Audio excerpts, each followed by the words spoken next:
Hey everyone, and welcome to today's video. As you can see, I am again in the sparkle void. And that's because today we're going to talk about some medieval bling, which are, as you can see, my temple rings. So I'm going to go over a couple different styles and show you how to make them. And these are great for medieval Slavic personas, if you're a member of the SCA as I am. Or if you just want to wander out of Western Europe and check out what some of the Eastern European cultures were doing during the early Middle Ages. So let's get into making some of these. If you've done any type of wire work or jewelry work, you probably already have all of the supplies you need, which are namely wire. I have several weights or gauges and different colors and materials, from very fine, this one is mislabeled, to much heavier, and then I've got wire cutters, needle nose pliers, and my favorite nylon pliers so that they don't mark up the wire. And then I've got a few extras and duplicates, and I have a set of metal files for cleaning up the ends of the wire after they're cut. And that is really all you need to get started. You can add more things if you want, but for your most basic styles, this is enough.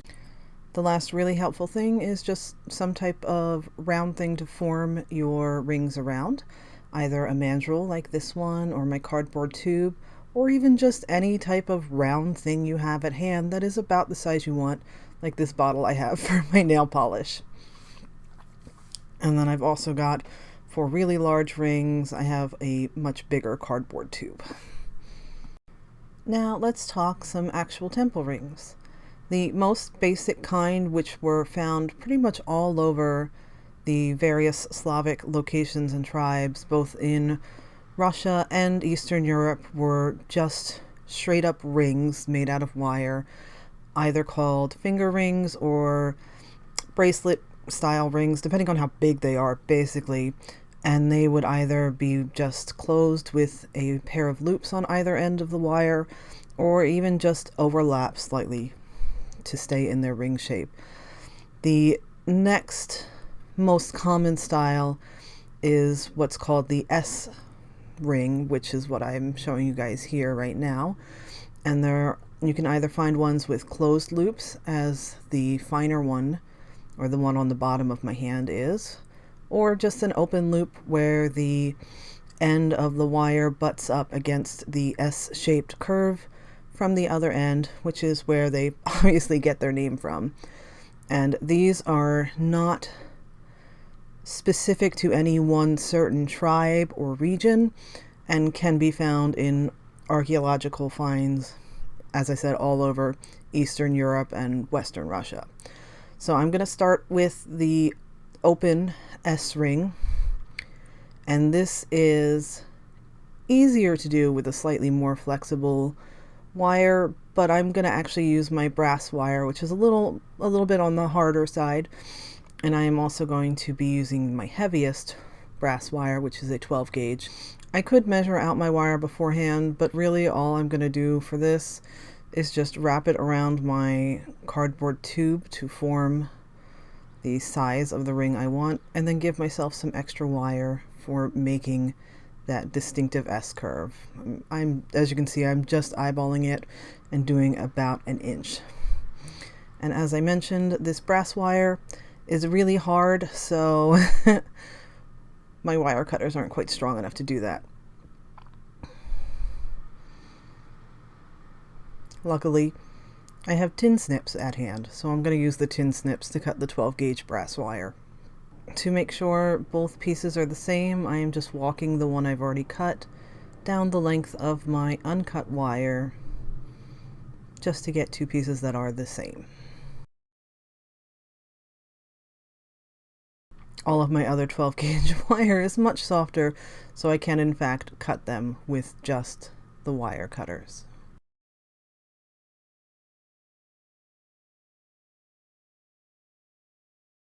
With my needle nose pliers, I'm just very gently curving the very end of this wire because it is a little too hard to do it by hand. As I mentioned, the brass wire I have is a little bit it is a little bit harder than half hard rather than fully hard. So it is a little tough to do all of the working with the heavy gauge brass wire by hand.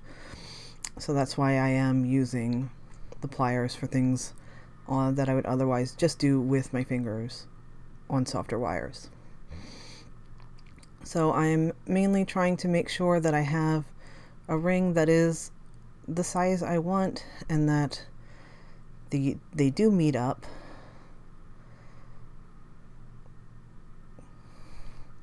And then all that's left is to bend the part that's still sticking out into that distinctive S shape.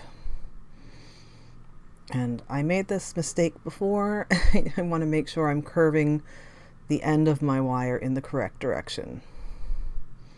So first I curl the end towards the body of the ring, and then I'll curve it back on itself. And here are the finished pair of the brass rings. They're not quite perfectly the same, but that's okay. I'm not worried about that.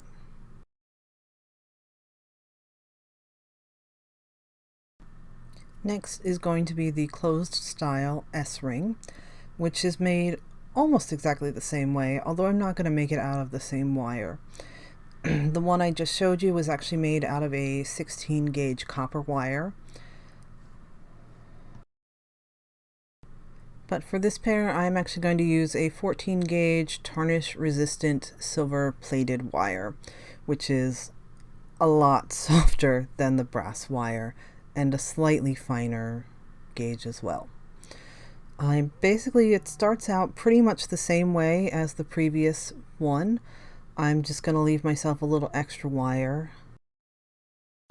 The only difference between this style and the previous one is that I am going to make a loop or an eyelet at the short end rather than just having it butt against the S-curved part of the wire. So I am trying my best to make this loop perpendicular to the round part of the wire. Sometimes it doesn't quite go exactly the way I want it to, but that's also what my nylon pliers are for.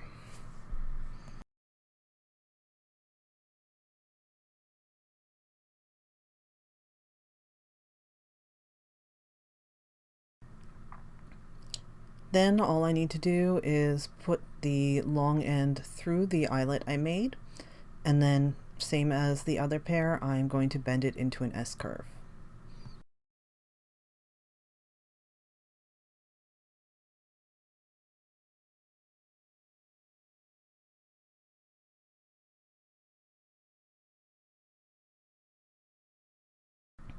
My wire is just a bit too long, so I do need to trim off the excess before I finalize that S-curve. And there we have a closed set of S-curve rings.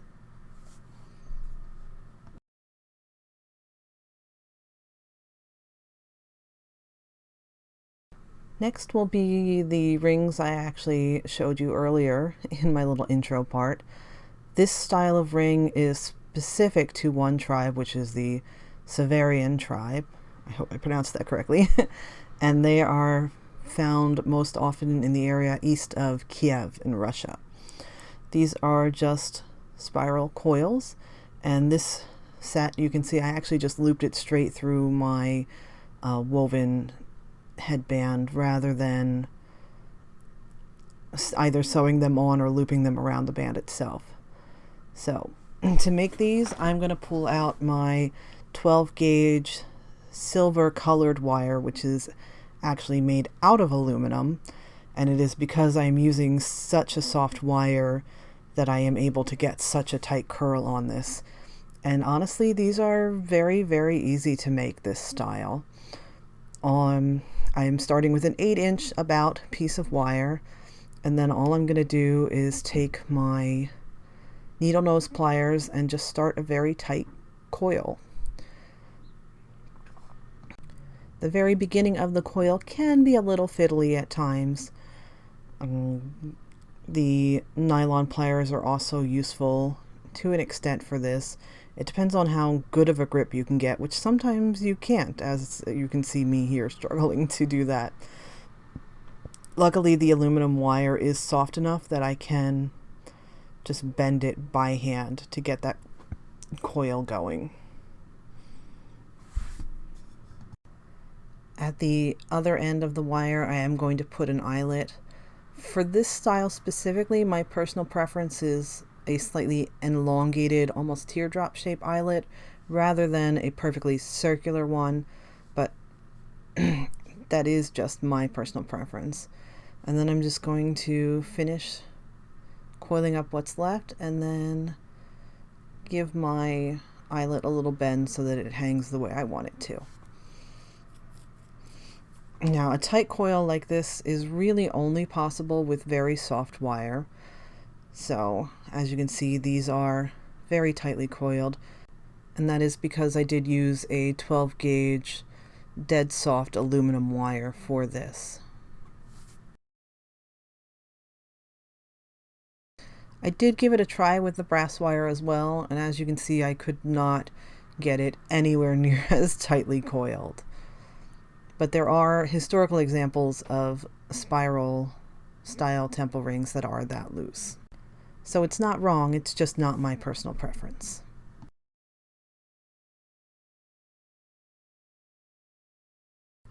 The last style I want to go over in this video is a 3 beaded style, which is also found in the Kiev region, but from a different tribe.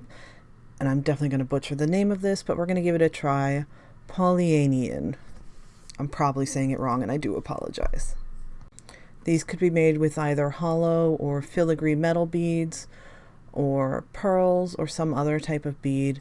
As you can see, the two I have here, one is a filigree style silver bead, and the other are actually beads made from lapis lazuli. Now, I've already done my base ring, and I'm also going to be using my 30 gauge brass wire, which is the finest gauge that I have. And I've cut an extra piece of the ring wire, which is in 16 gauge, and I want trying to make it as straight as possible, because it is going to be far easier for me to do what I need to do on this little extra piece of wire than on the ring itself. And basically what I'm going to be doing is taking my super fine gauge size 30 wire and just wrapping a spiral. So I'm doing a few wraps to start with, and then I'm going to take one of my beads, which I have set aside so that I don't lose them, and I am going to just, rather than cut the wire in between the beads, I am just going to loop that wire straight over my lapis bead. And then I'm just going to nice and easy continue wrapping my spiral. I am going to be keeping the spiral tight at this point, and I'm doing enough wraps that are about the same width as the bead itself when pushed tight. Once I put it on the actual temple ring, I will be spreading it out wider. Once I've got all 3 beads and my coil finished, I am just going to cut it from the spool, and then I will be sliding it off of my straight piece of wire and threading it onto the ring itself.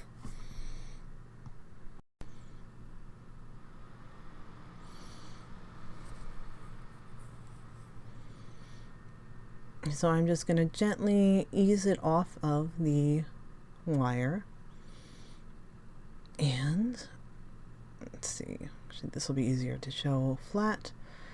And as you can see, I've got 4 sets of coils and the 3 loops where the beads will sit in between my coils. And then it is just a matter of threading it onto the actual temple ring itself. It does take a little bit of time and care to make sure that especially the wire spiral is fed evenly onto the ring, but it's still much easier than trying to wrap the spiral around the ring itself while it is round. Once it's finished, I'm just going to make sure I have enough at either end to be able to secure it and not have it accidentally unwrap. And then I am going to just make the second eyelet so that I can close the ring, and then wiggle my beads into place so that they are evenly spaced along the bottom half of the ring. I've popped the ring back onto my big cardboard tube, which is what I originally sized it on, just to make sure that it is back and properly circular. And then all I need to do is just finalize where the beads are going to sit, and this ring will be done as well. And to get the beads where I want, all I need to do is just spread out those wire spirals that I made until the beads are sitting where I want them and are even with each other and with the beads on the other ring. Then I'm just going to use my flat-nosed pliers to tighten up the end spirals to make sure that it doesn't wiggle around on the ring itself. And then it's done.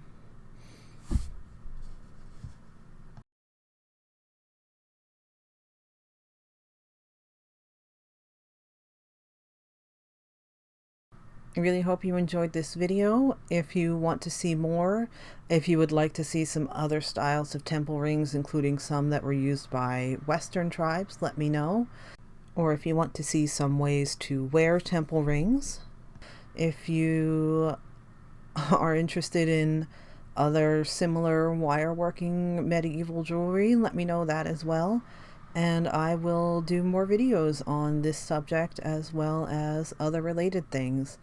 If you please give this a thumbs up if you enjoyed it, and subscribe if you want to see more and keep up with the things I'm doing over here.